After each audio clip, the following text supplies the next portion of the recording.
Yeah, so I just did this Vader clip, and I haven't done a video in a long time because I just don't fucking feel like it. What I've been doing is like dying, like basically sitting in my meditation chair and allowing whatever bits of identity and emotion come up and just feeling them fully and then letting them be. And they kind of just, it feels like a process of dying off, like your identity fixations, your structures, all your old trauma, all this stuff comes up and gets seen again in consciousness. It just felt, and you're not doing it. You can't even control it. So you either try to resist and distract yourself like I'm doing right now by making this video, which I have resisted doing for quite a while because I realized a lot of times when I make a live video, I'm trying to get away from just sitting with difficult, feelings. Some of those feelings for me, and you guys may relate to this being, working in your jobs, working in your careers. So much of your identity is focused around the accomplishment mindset. Like, oh, am I worth enough? Am I contributing enough? Am I showing that I'm not, what I think I am, which is worthless deep down by doing. Oh, and in my case, it's like, oh, am I making videos? Am I reaching people? Am I saying relevant stuff? And I realized, wow, I've been stuck in that loop of, pseudo accomplishment for as long as I can remember. And certainly with ZDogg MD stuff since 2010, when I started doing ZDogg, I've not really taken a break. It's been kind of nonstop. And I thought, but what is it about that? It's this constant like feeling of having to be out there.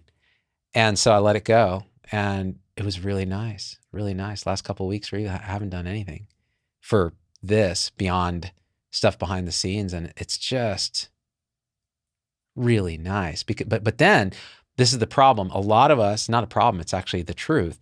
A lot of us use our work or our busyness or our hobbies or our relationships or our friendships, whatever it is, romantic relationships, we use them to avoid, to distract, using mind, the feelings that are here that arise that we self-define as intolerable or traumatic or difficult or whatever. And they're not, they're just what they are. They want to be seen, they want to be expressed. And when they aren't, they simmer and they show up in passive aggressive ways. The energy of repression takes over your entire life and shows up in these very maladaptive ways.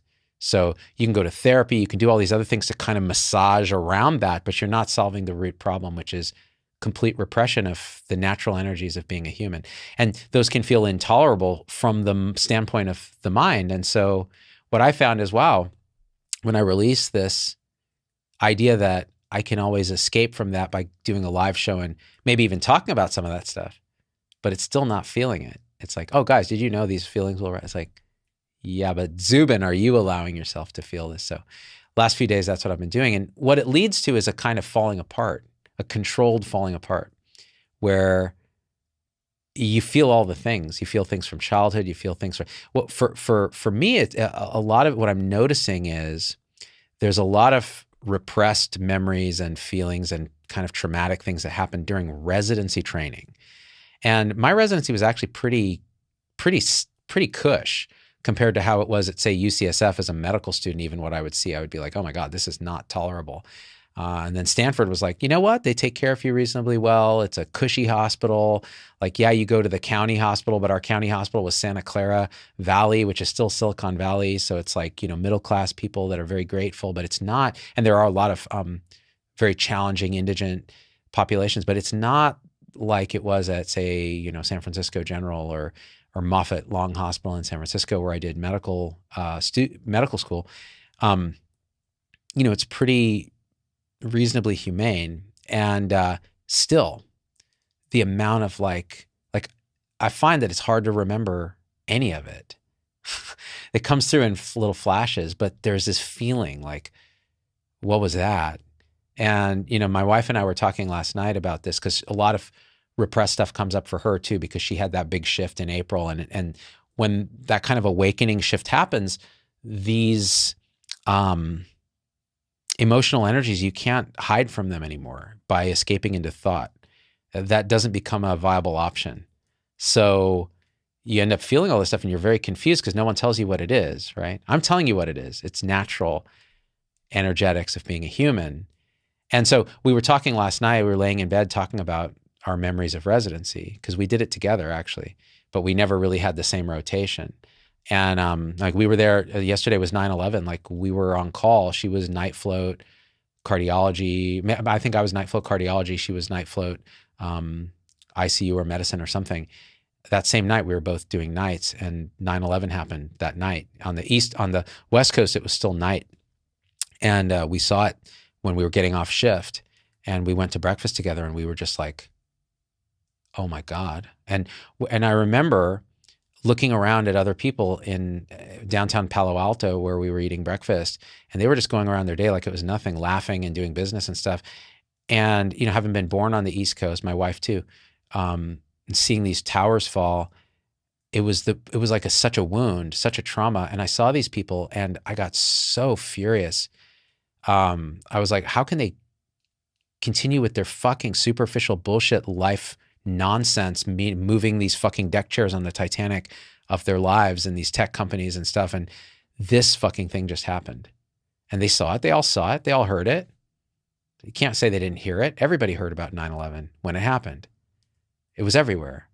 And I still remember that feeling of like humanity fucking sucks, as this kind of rage. And really it's kind of just, it's pain. You're trying to avoid pain by projecting outwards onto others. Why can't they feel this, right? And so we were remembering that, and then other stuff. And I noticed, like, as I was laying in bed, I was kind of doing this, like with my fingers, like just they were knotted up. And my wife was like, well, what's going on over here? Because I was just like this. And I was like, oh, I didn't even know I was doing this. Like there's so much energetics from that era of my training that haven't been allowed to resurface. And so these kind of things are natural. And it's like painful. It's really painful. But at the same time, it's so necessary for those energies to be felt and integrated. And by integrated, it means you don't need to do anything beyond feel them. You don't need to tell stories about them. If stories arise, notice that they're stories, but just allow the energy. And it may mean a lot of feeling in the chest or a lot of what we would describe as pain, but really the pain is the story around it. It's just an energetic, and you feel it.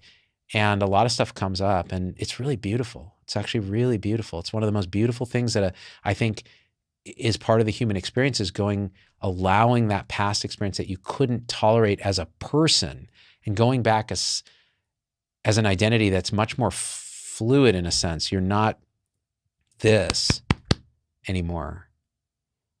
You're kind of the awareness that this appears in, and then having that allowed. And then you have the infinite tolerance to bear it, because there's really nobody bearing it. There was nobody doing it. It was completely innocent. And you kind of have this sense of forgiveness and compassion for the character that was going through that pain, for the others in their lives that were involved, like all of it. And it becomes this very beautiful expression. Yeah, so that's kind of what's been going on and continues to go on. And this is just a little blip in, this live show is just a blip in that. So I'll probably go back to that. But it just felt like the right thing is to go live right now, because I had to get into a mindset of this to do the Vader thing. And then I was like, while I'm in this mindset, let's do a show, because I miss you guys, honestly. Chris says it's called shadow work, going deep into oneself to deal with our demons and let them go. That's exactly it. So I don't like to use terms like that as much, because even the term shadow work, it brands those energies as some kind of darkness. That's not what it means. What it means is shadow means not lit up by the light of awareness. So it's there, but it's not brought into consciousness. And so it stays in shadow. And by doing shadow work, all you're doing is making yourself willing to allow whatever arises to be felt unconditionally, without, resistance or story or distraction. So that may mean sitting in meditation. It may mean doing emotion work with others, like encircling and different processes. It may mean going to therapy.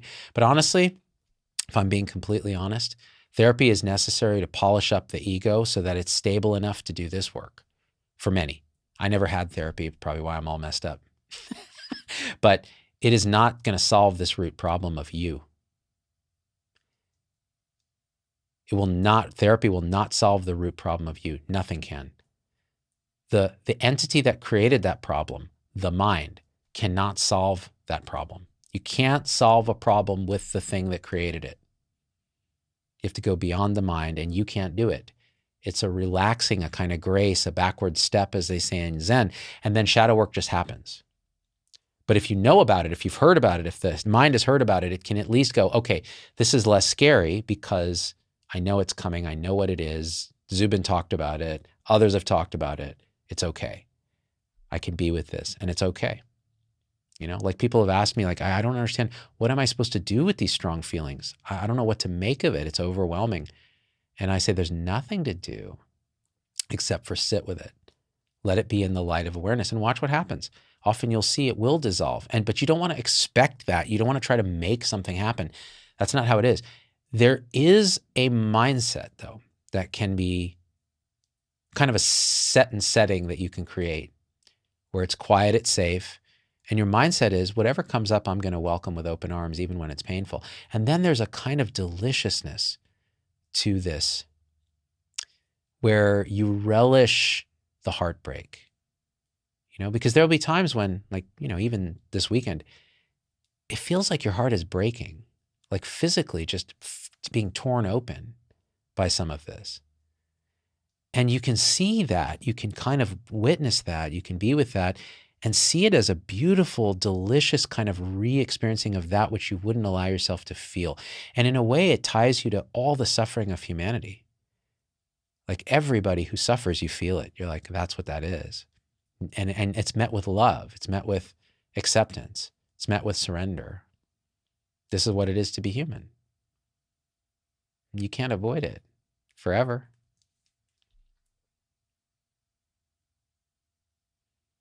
Yeah, you have to feel it to heal it, Ruby. And even the idea of healing it, there's nothing that needs healing. You're already perfection showing up. So act like it by letting it be. And that is the healing, paradoxically. That is the healing.